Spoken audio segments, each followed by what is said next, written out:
Welcome to ANM News, and this is Avijit Nndi Majumdar, and I have with me Dr. Ranjan Singh. He is the Minister of State for External Affairs and Education, Government of India. But more than that, he is the Member of Parliament from Manipur.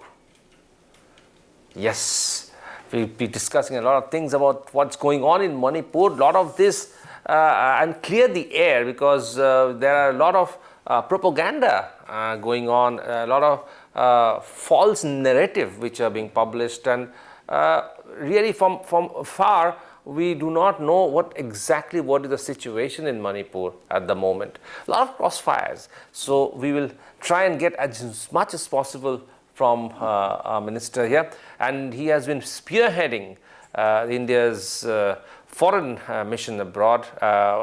Foreign ministry is the Minister of State, and he has also visited a lot of foreign countries with India's mission and vision. Welcome to ANM News, Dr. Singh, and how are you doing? Everything else is fine? It's fine. Great. Nice to see you. So I'll start off initially with the latest big news of the day. That's Chandrayaan 3. Now, I want to know, what does it mean to India's foreign policy? Based on Chandrayaan 3? Yes. Yeah, India yesterday proves that India is one of the country scientifically very strong, astronomically excellent, and so we landed yesterday in the southern pole of the moon. That area is never covered by any of the leak of satellites. USA, Russia and China, and India, its own indigenous systems could land it, and that's proof that India has the capability among the rest. But of course we are not rest, but we are in our own way. The space technology is developing, and that will give a good impact to boost the Indian economy and also to growth in the field of industry. So for example, when I joined as an MP for the first time, I was in the standing committee of the Parliament for Science and Technology and Environment. Through that standing committee, I have a chance to visit all the space research stations based in South. And earlier I also thought that India, how can we afford huge amount on the space, whereas the common minimum infrastructures was not to the level, and we could not deliver to the people as a democratic country. But of course, it has a lot of impact also. Earlier I thought that, just I mentioned it, then, in a common sense, not a spaceman or space scientist, as a common man, I thought that after seeing the space station and their research, say for example in fuel, in our the normal way of the journey, my car, if fuel is less, we can go to the fueling station. But in the space, through a distance of many light years, there is no the refueling station. But the once filling with that fuel, how it will reach to that with a high speed and high energies. So space scientists is doing research on the fuel. And then I thought that this is only for space. But ultimately, after some times I saw in the petrol pump extra miles. And that the technology and the finding of the research is transferred to the industry, and that is promoted to the commuters and transporters with less the carbon monoxide to the atmosphere. And more environment friendly. More environment friendly, and a small quantity of oil moving for a distance. Huge distance. And that is one. And number two also, I thought that in the space, they told me that color coding.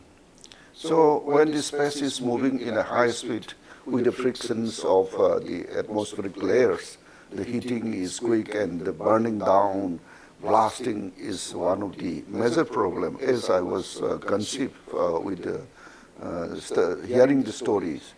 Then they are doing the fireproof coats color. That also I thought that why this is only for space. But now that after research, the technology is transferred to the industry. Industry has produced the fireproof colors using in our the dwelling house. And this is the simple example I am giving.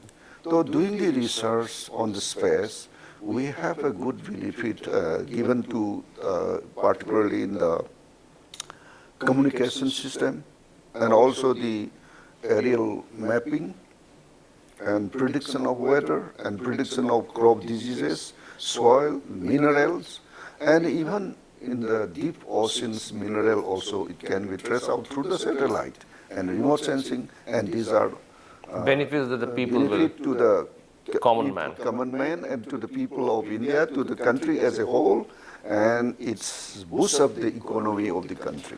Absolutely. So, as a foreign minister, as a junior foreign minister, have you received? You must have a lot of countries and a lot of ambassadors and foreign missions must have spoken to you about India's progress in the space sector. So, how do you feel? Where do we stand now, vis-a-vis? Because we are the only fourth country to go into the southern post pole of Moon. Yeah. Before landing the Chandrayaan 3 to the moon, our space, the ISRO has developed a lot, and many of our friendly countries are technologically, we are helping them. For example, the small Pacific island and some of the friendly countries, we are sharing the technology. We are allowing them to develop their weather station and remote sensing. Say, for example, Nauru, the smallest island country, they have a lot of rock phosphate. And the first mining was over. Now secondary mining, they continue. And they train to us in our ISRO for remote sensing and the depth analysis underground to assess the deposit. So after training, they could conduct the survey of the underground deposit, the secondary mining, how much of quantum is there and how much of investment there. So these are some of the examinations. The example I'm giving, it gives a good relation and technology transfer and confidence to India is built up through this technology, space technology. So this has been a huge quantum jump. One of the examples. And so through this mission success, ISRO has been helping. I mean, our country's foreign policy and as well as helping the younger nations, much and friendly nations, inspiring younger generations also in this field. That's a huge. In this Chandrayaan, there are 4 Manipuris. We are proud of it also. Of course, they are in the different field. One for the what do you call that, the roger or something like that, and that field. Another one is in the controlling system, like that, Absolutely. So that is all taken together. It is a massive this thing for the government of India and a massive success for our country, for India. So moving on from there. No, not only that.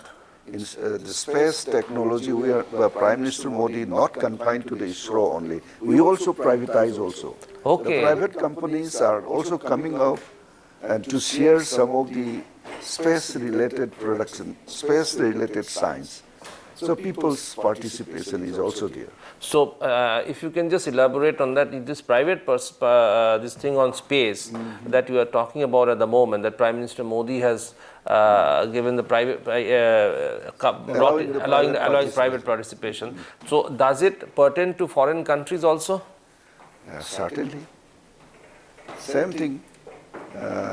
The product of the private party on space element, they can excel it, they can export it.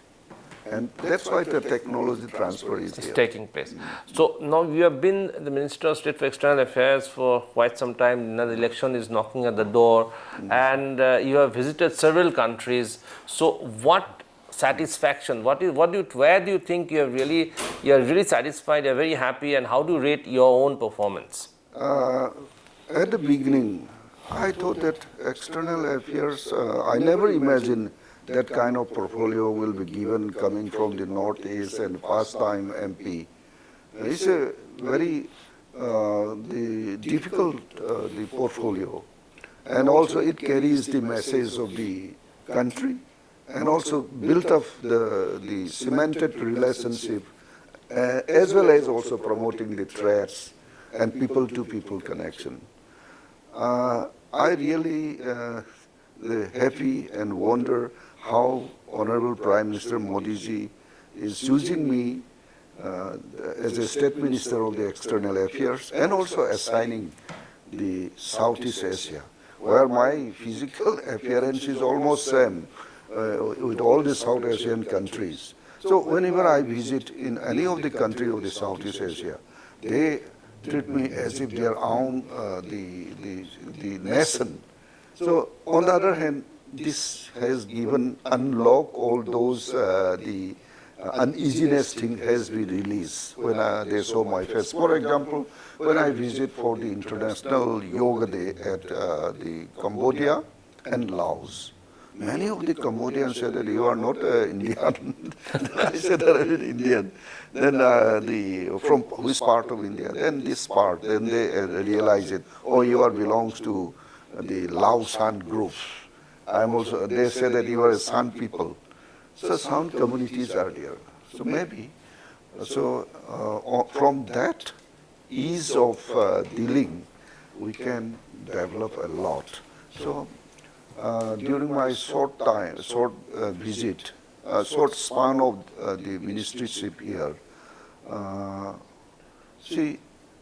many of the country, through my, earlier my predecessor has already planned, say for example, Joy Shankarji was the foreign secretary for quite a long, he know the global movement and everything is in his fingertip. And another thing is that the Office of the External, Mantralois, the Ministerial Office of the External Affairs, is a wonderful thing. It's a very systematic and very, protocol types. Even the word, even the dress, even the sitting pose, these are all, set to protocol. In a system. So, I cannot speak everything also, but that has to be balancing.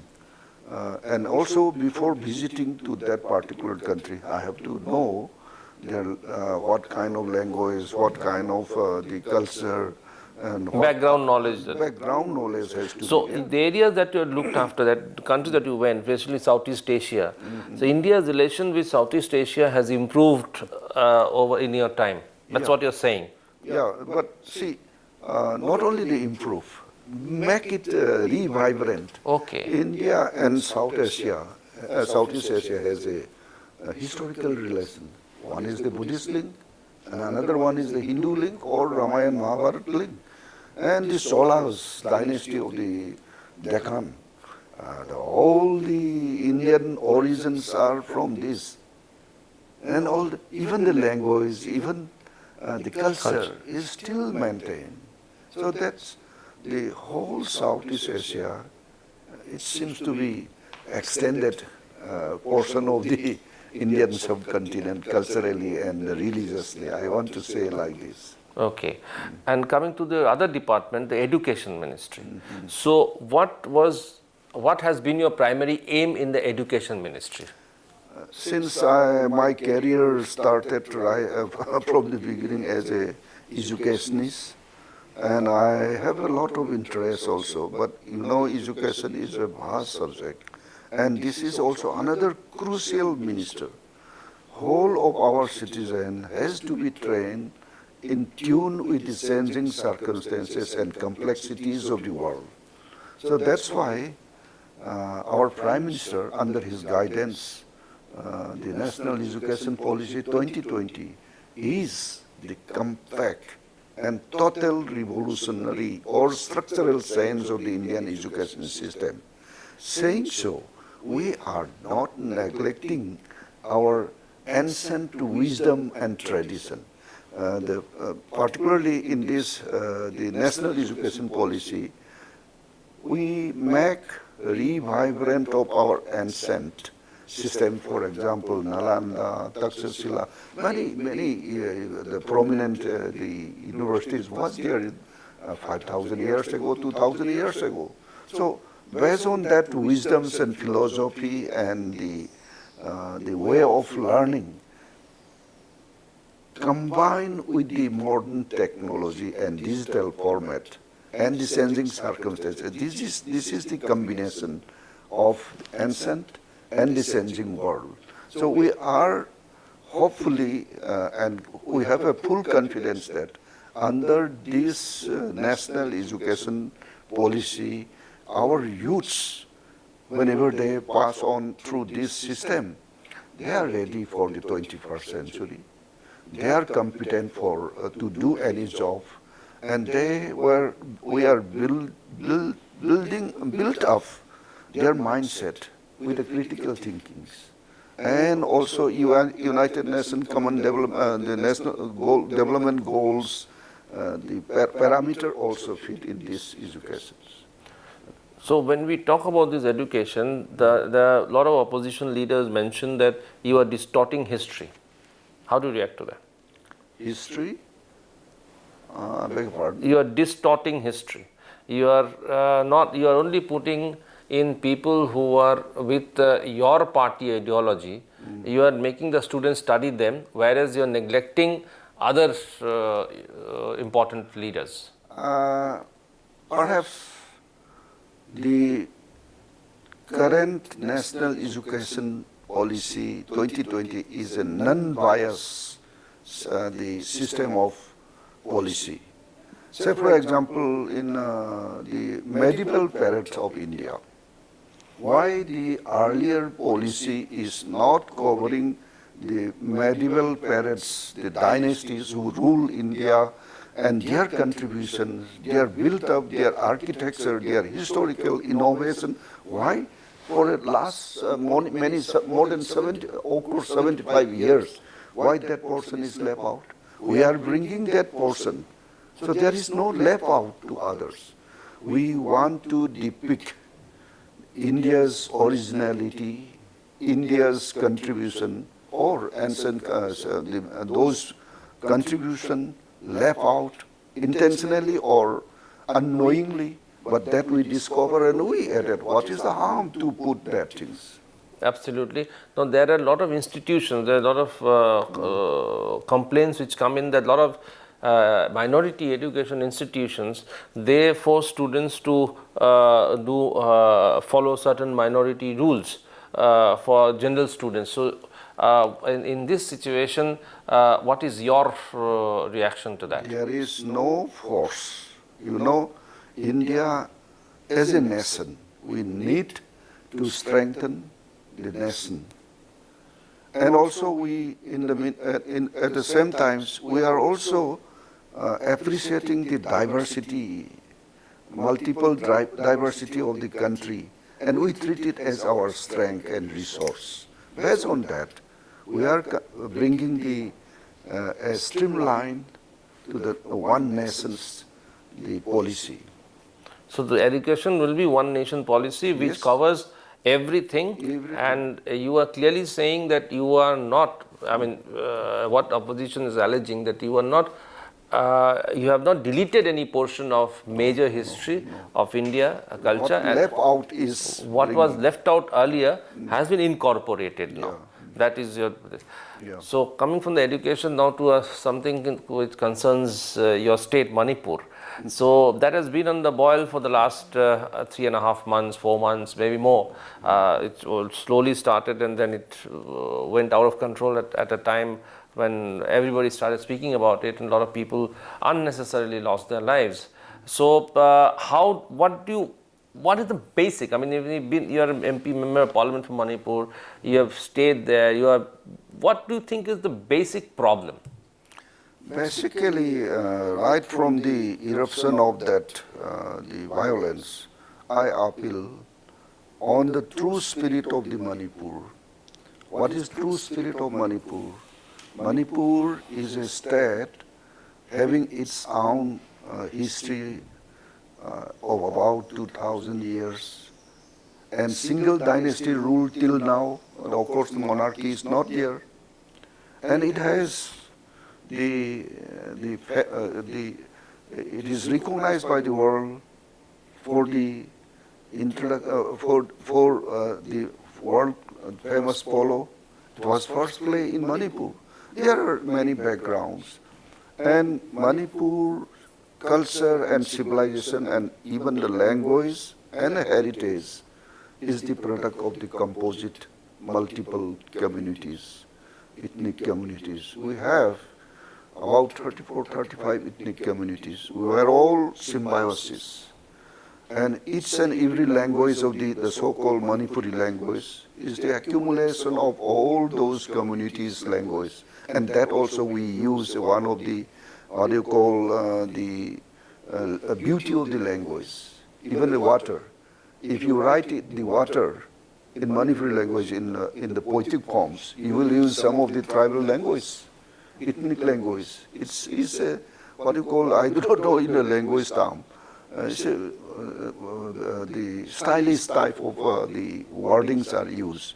So ultimately what happened?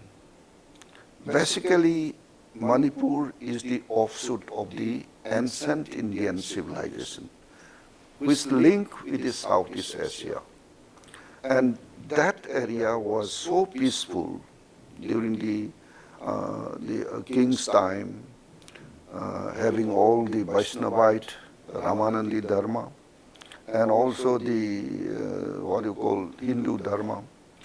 With all these things, our ancient tradition has been grown up. For example, Ras Leela. It was our ancient dance with the spiritual and theme of the philosophy of Radha and Krishna. Then it grows up to the classical form. So that's why after adoption of the Hinduism, then some group of the Brahmins, they might have rejected those hill people who they wanted to join the Hinduism. That time Brahma Sabha was there, and they charging high. That time currency is very costly, materials are cheap, and that time they cannot afford. They were not satisfied. Those ancestors of the hill highlanders. And then ultimately the Westerners are coming, the Americans, the baptizing peoples coming, and they started first to Manipur, Imphal Valley.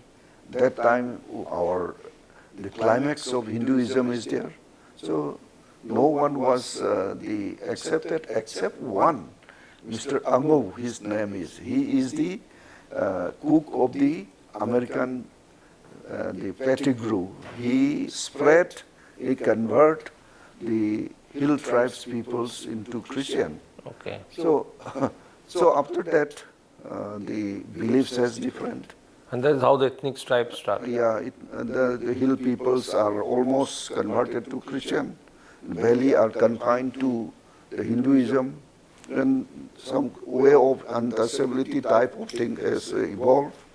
And that was the relief was given. And ultimately, when the British come, then again they separated the hill administration by the Darbar. Darbar is headed by the British, and the Maharaja is looking after the valley.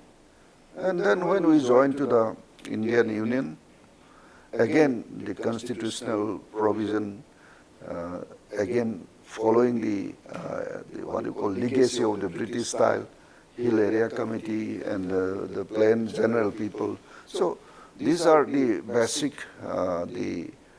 differences at the beginning. And ultimately what happened, the Maharaja of Manipur have a military alliance with the British, and when they occupied the control on forming of the British India, they occupied the Burma also. Though generally the current ethnic who is conflicting with Manipur is basically they originated from the Burma. And they were allowed by the king on the request of the British to settle in Manipur, pass wave of those groups, and that we call it all Kuki. All means Purana. Okay. And they were all assimilated with the system and lifestyle and culture of Manipur. They are as if Manipuri, original Manipuri. Otherwise, Naga and Meiteis are the original settlers. And then they came it, then assimilated with us. We were so happily contributing each other and forming the modern Manipur. Then of course India got independent in 1947, Burma got in 1948. The the Prime Minister Unu was dethroned by General Nevin of Burma. General Nevin dethroned. The army rules was imposed, and then he ruled for about a decade. During that decade, ethnic lynching was there. Non-Burman groups were driven out. All the Indians, Tamils, Bengalis, and even Meiteis and Assamese were driven out from Burma. During that, 60 to 68 or 69 disparate. And that was the huge, the migrants were pushed to Indian soil. And that time, Punjabis, Bengalis, and only Tamil, some Tamil groups and some Punjabi groups are stationed in Tamu, More town, in the border town of the Manipur. So, along with that, many of the Kukisins were also driven out, and they settled it to Churasanpur. And the name Churasanpur, how it gives, there was no settlement at that time, only some Meiteis were settled in the Kurga Valley and others. Before the Kukis are settling to that place, the Meiteis are the settlers. The name itself is given after the visit of Surasan Maharaj. Okay. When he visited that site, the name was given Churasanpur. And that is the historical background. Then ultimately, those Kukisin brothers and sisters who were driven out from the Myanmar was settled in Churasanpur and Tenupal area, Chandel area, and that too, no problem. We are all assimilated. And nobody is aware that in the far-flung area where the administration could not effectively reach there, they were settled. Then during the 1980s, the pro-democracy movement started Aung San Suu Kyi, and many again driven out, including the Burman group. Those Burman group were returned to their Myanmar, and some has changed their nationality, citizenship has changed to some other country, but those Kukisin brothers and sisters who were also driven out from that. Other ethnic communities, Karen, Kasin, Sans, were also driven out. All those students who are involved in the pro-democracy movement, they rushed to us. So many of them returned back, but the community, particular community is not back. They are also there. But up to that, the saturation level, I presume that the illegal migration saturation is already saturated. Then in 2020-21, again the Myanmar politics has again coup by the British army. And that time, against the military authority, and these groups, these ethnic groups, were attacked to the Myanmar army groups, and they operated and flash out. They were run inside it, inside India with all these sophisticated Arms arms. and Perhaps you might have seen in Chittagong and Chin Hills, they have their own the platform, they create, they train, everything is there, no? So that is the things. You know, Manipur geographically is a unit one unit. It cannot be separated. All are hills. More than 92% is a hilly terrains. Only remaining 8% is so-called plain. It's an intermountain plain. You cannot compare with the Ganga Basin or Brahmaputra Basin. It's a small hillock plain. In that plain, more than 60% of population is concentrated. And the remaining hill areas, 92% is the population percentage. Earlier it was only 35. And only when we know that the illegal migrations are outnumbering the original settlers, then the so-called major community like Meiteis and Naga, they feel they feel insecure in terms of land resource, in terms of economic, in terms of political rights. Then they have some psychosis of that. And in the meantime, the illegal immigration number is increasing. We are not blindly saying. If you see the 1971, 81, 91 census, there are certain areas where the population is unnatural, our growth rate, fertility rate is lower, but how the population is increased, that is another questionable. But recently, United Nations, UNHCR, they publish, because of the present political situations, the Sagang district of Myanmar, most of the ethnics were illegally entered to northeastern India, particularly Nagaland, Manipur and Mizoram, about 53,000 of population during the last 2-3 years. And it's proved that. And our land area is limited. Forest classification was done as early as 1933 during the Darbar Resolution, by the Darbar Resolution. And that when we are joining with the Indian Union, whatever Darbar resolve is in toto accepted by the government of India.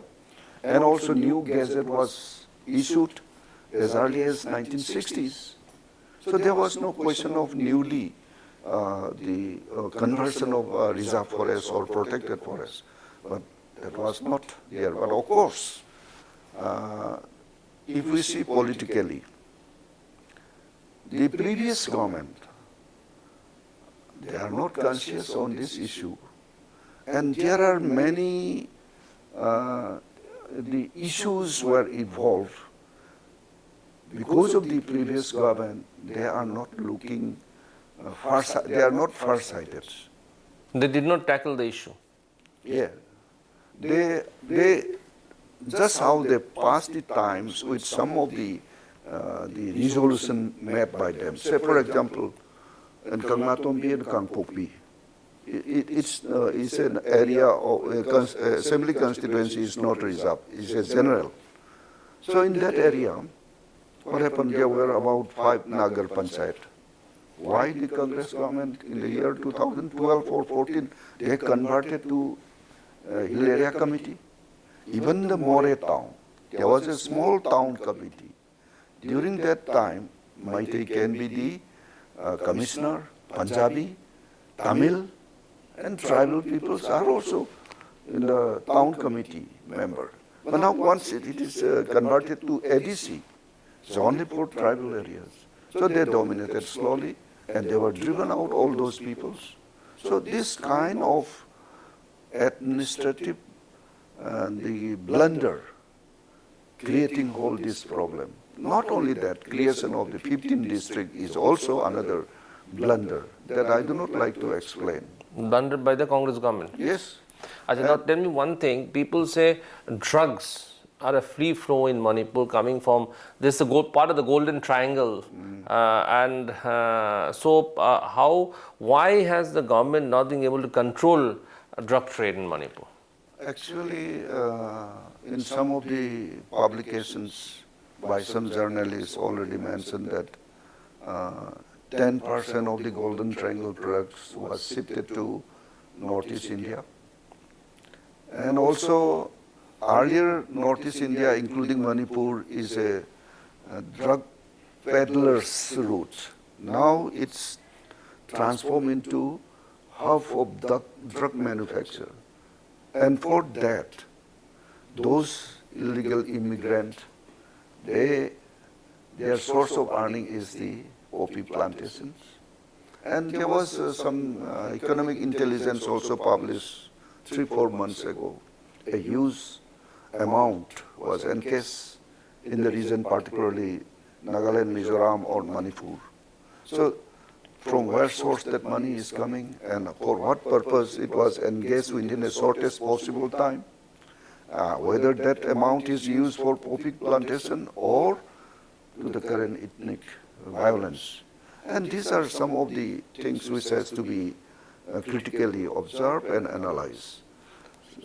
So that is the part of the drug thing. So do you think the government has done enough to stop the drug menace? We need a strong policy. It should be policy-based, control system should be there. Of course, we have national level, the many narcotic bureaus, national bureaus, they have all the rules and regulation. Even then, in a specific state like Manipur, the state should have certain kind of policy. And that has to be, of course, they all are human beings. They have to be rehabilitated or transforming the poppy plantation to other economic plantation or value-added production should also be created. In the meantime, the illegal immigration should also be filtered. So you have a very porous border between Myanmar and India. So anybody and the terrain is very, very difficult. How do you control border, human smuggling across the border? How do you control infiltration? That's why border management should be strengthened. And on the other hand, there are many agreements between India and Myanmar, and also international law provide that at least some about 16 kilometers in and out are permissible to move. And also they are, the same ethnic community is a transboundary population issues. The same site is also the same ethnic community, this site also same ethnic community. They are intermarriages also culturally they are joining. So the main factor, what I assume is that the political environment of our neighboring country is not hospitable. On the other hand, India as a democratic country is a hospitable. Every citizen has every right constitutionally protected. So on the other hand, those sites are not properly the human rights or political rights or are not so conducive to the citizen. So they are pushed out from that area. And coming this side. We are calling, I think we are. You are inviting them over to because of the Indian democratic system. So one thing that I lastly want to ask you here, because a lot of people have heard a lot of theories about Manipur. So what is the way forward peace formula for Manipur at the moment according to you? What is the peace formula for Manipur in short? I already mentioned that Manipur, the so-called Manipur, the present territorial boundary of Manipur is a natural single unit. It cannot be separated. It is adopted with the people who are settled right from the early beginnings, So it's no ADC, no differential. No separate is there. Administration. No, it's not the way to solve it. So what's the solution? Solution is that the spirit of Manipur should be should be revigorated. And also the rules and regulations of the government, particularly about illegal migration and others, drug plantation, that has to be strengthened in a proper way. And all the state machineries, including the census operations and the issue of Aadhars, should be in the proper way, not in the proxy or not in the duplicacy. And even all the electoral rolls should also be recast. And that is the way how to control the growing issues. But on the other hand, my best simple, the idea is that to bring back the peaceful Manipur, we should always remember the spirit of Manipur and idea of India has to be appreciated. And this is the only the point, and that has to be considered as a focal point to bring peaceful to Manipur. Lastly, it was very unfortunate that your house was attacked and portion of it was burned down. You lost a lot of very important books and many other things. When do you plan to rebuild your house and bring it back to its lost glory?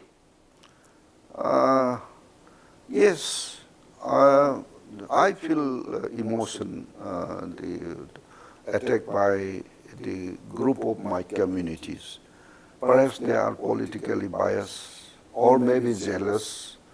One time, of course, I am not a seasoned politician. I just from my professional then joined to politics, and the people give the confidence with me, and with that confidence of the people, I participate in the Indian politics, and I participate at the national level.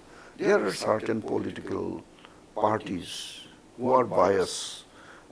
Particularly to me also. They thought that, oh, he is a mere registrar of the university, and how he comes to the ministerial level. That is their assumption. But I would like to appeal to all the people of Manipur. At least the people of Manipur, particularly the youths and politicians, should have the guts of self-respect. If the people who are in the politics and who are in the age group, if they do not have the self-respect among ourselves, then that is not the symptom of civilization. They should remember that. If they want to survive as a Manipuri or as a Meitei, there should be the self-respect. And of course, see, if you see in most of the social media uploaded from my community, they are making mockeries to the leaders, to their elected peoples. And if they know the system of the Indian parliamentary system, when we will speak, how to speak, many of the so-called academicians are also not known. So when they discuss in the local platform, they always criticize without knowing the system. And that is not. That's not correct. That is not wise. So when do you plan to rebuild your house? I don't have money. I am seeking philanthropy people to help me. And of course, the burning of house. The house was also constructed during my service time with the loan from Baroda Bank and transferred to the State Bank. And so at the end of my service, I anyhow repaid to that loan with interest. And that is purely my sweats earned money's building. And of course, building, I may renovate it if my resource is developed. But my only worry and agony is that I have a collection of about 30, 40 years collection of records and documents. And I associated some of my relatives who was the first Chief Minister of Manipur, my paternal uncle. Whenever he discussed with me, he also provided me many records, even the Darbar resolutions, all the administrative reports, published during the British, that were burned down. I do not know, in a civilized world, a group of community, my own community, are targeting to burn the books and journals and record. And this is not the way, and this is not the character of a civilized community. Absolutely. So I appeal my younger generations, younger groups, at least if we want to show the community as one of the civilized and also having historical background, and also the place of the world famous polo is there, and also the one of the mega biodiversity of the area. So if we want to have and stand by our own food and participating with the empowerment of ourselves, book is compulsory, record is compulsory, journal is compulsory, reading is at most it should be done. But majority of the peoples are all the easygoing, in a sense, they want to spend their life easily. I understand. So that's the mental agony that Rajkumar Ranjan Singh went through when his portion of his house was burned down. More than the portion of the house that was burned down, he is still distraught over the fact that very important books and archive materials were lost in the fire. But he did mention that there is a way forward as far as the Manipur crisis is concerned. There is a solution to the crisis. He's given a prescription for the solution, and with a lot of hope in our mind, we thank Dr. Rajkumar Ranjan Singh for his comments and for spending time with us, answering a variety of questions right from Chandrayaan to education to the situation in Manipur. And we really hope that everything comes back to normal, peace prevails in Manipur. Thank you very much, Professor Singh. Thank you very much for watching ANM News, and we will definitely come back with more such interesting interviews in future. Keep watching ANM News. Namaskar.